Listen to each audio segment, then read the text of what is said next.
Project 2025 is the GOP Presidential Transition Project.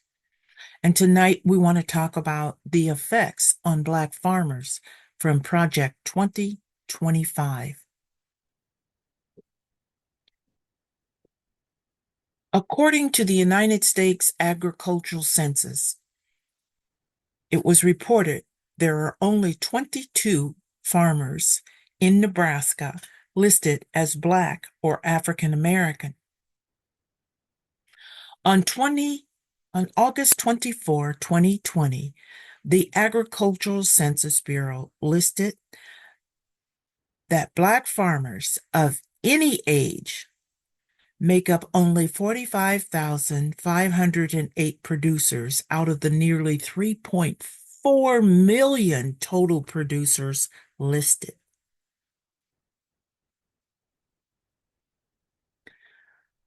According to the 2022 Census of Agricultural Highlights, it was listed in 2022, the United States had 46,738 producers in total who identified as Black, either alone or in combination with another race. These farmers only accounted for 1.4% of the country's 3.4 million producers, and they lived and farmed primarily in East Texas and the southern, eastern, and mid-Atlantic states. It was stated that Black producers were usually older and more likely to have served or have been serving in the military than U.S. producers overall. Their farms, Black farmers, were smaller, both in average acres operated and in average sales of agricultural products.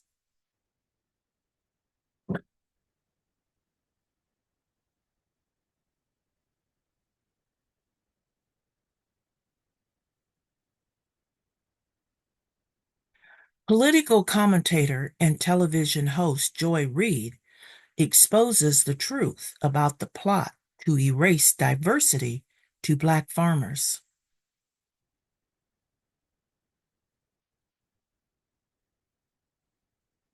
Like with pre-diabetes, I think that unfortunately a lot of people on the left have leaned into this by trying to categorize people by skin color and then give special benefits or special amounts of discrimination. The Harris administration, for example, handed out farm benefits to people based on skin color. I think that's disgraceful. I don't think we should say you get farm benefits if you're a Black farmer, you don't get farm benefits if you're a white farmer. All farmers, we want to thrive. that's Donald Trump's running mate trying to tell us that he doesn't see color, except those Black farmers he's complaining about don't have that luxury. For like a century, Black farmers have been blocked from accessing federal subsidies, debt forgiveness, and other programs that have been a lifeline for white farmers. JD Vance is lying to you when he says white farmers don't get benefits. Under Trump, just 0.1% or $20 million of pandemic relief funding went to Black farmers. The rest of the $26 billion went to white farmers. The racial disparity was so egregious that just 2 weeks ago, the Biden administration did indeed begin distributing $2 billion to thousands of Black farmers who had previously been denied. Republicans like Vance and Trump advisor Stephen Miller, who is tangentially connected to Project 2025, have made it a point to block these disbursements. In Project 2025, folks like Miller, Vance, and Trump want to nationalize their long-term goal of putting a stop to what they call anti-white racism, which is just another way of saying we're sick of America being held accountable for actual racism. Under Project 2025, the Department of Justice would play the central role in executing their national policy of reversing racial progress. They would force the DOJ's Civil Rights Division, which is responsible for enforcing federal statutes that prohibit discrimination based on race, color, or religion, or sex, disability, or national origin, to refocus, moving away from what they call affirmative discrimination and ensure, quote, lawfulness, which essentially means protecting the people who've had access and opportunity all along. Joining me now is Michael Harriot, columnist for The Griot and host of the Griot Daily podcast, and someone who has read the whole 900 some odd page Project 2025. So talk to us about this idea of reversing the federal civil rights administration to serve the people who've always been served in America.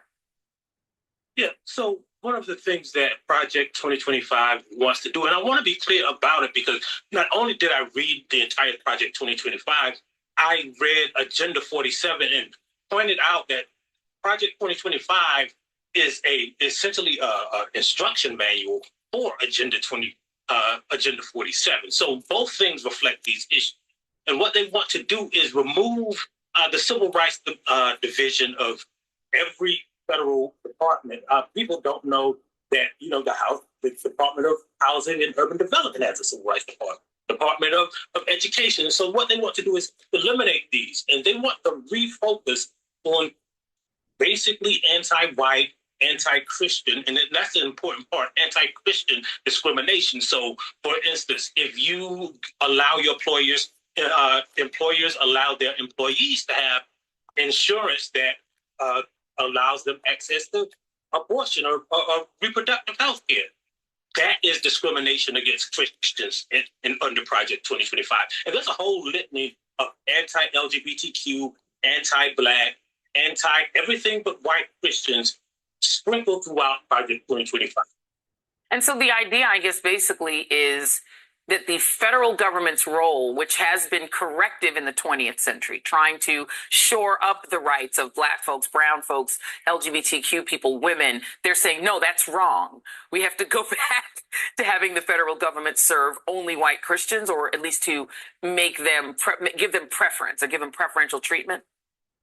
The interesting thing is that, first of all, there really aren't that many race-specific programs in America. Right. So what they want to do essentially is continue the discrimination, not just, remain stagnant, but continue the discrimination and erase any progress. They want to not just stop the fixing of the problem. Right. They want to revert back to the eras when we ignored the problem. And that's a lot of what's contained in Project 2025. There's a section on the Department of Defense, right, that talks about the military. And it says it wants the military to stop essentially being woke. And it uses those words, woke, right? Yeah. And revert to the demographics that reflected the country in 1974. Now, if you didn't know this, there is this whole right-wing conspiracy that the military is getting too non-white, right? Like there are too many Black officers, there are too many Hispanic officers. And so they want, when they say pre-1974 demographics, what they're talking about is when the draft was legal and the military was white. And so they use those kinds of code words that you kind of have to decipher through this right-wing propaganda, because they have right-wing propagandists who wrote this basically white manifesto.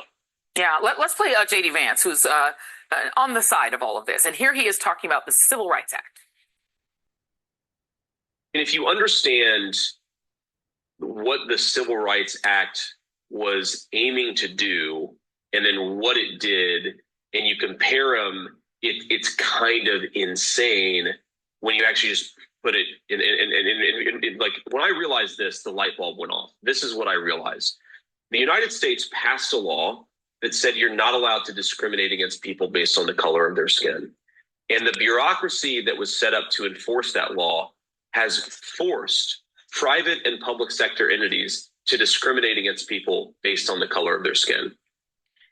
So for JD Vance to fix that, Project 2025 would remove terms like diversity, equity, and inclusion from all federal rules, regulations, contracts, grants, and legislation, end SNAP, which feeds hungry people, end student loan forgiveness and increase monthly payments, end the program that requires federal contractors to comply with anti-discrimination laws so they could discriminate, overhaul Minority Business Development Agency, meaning no more grants and loans to minority businesses of color, overhaul public housing, enforce work requirements, enforce the death penalty more vigorously, terminate any unnecessary consent decrees, meaning police agencies that have been found to disproportionately kill people of color. Thoughts? Right. And the most interesting thing about it is they want to eliminate this idea called disparate impact, right? That says, like, you don't have to be, use the N word or just intentionally mean to discriminate, right? The impact of a policy is what makes it racist. But they want to eliminate that. And they have this stuff sprinkled all through Project 2025 that intentionally targets non-Black and non-white. Well, everybody who's not white and not Christian. There you go. Michael Harriot, my friend, thank you very much.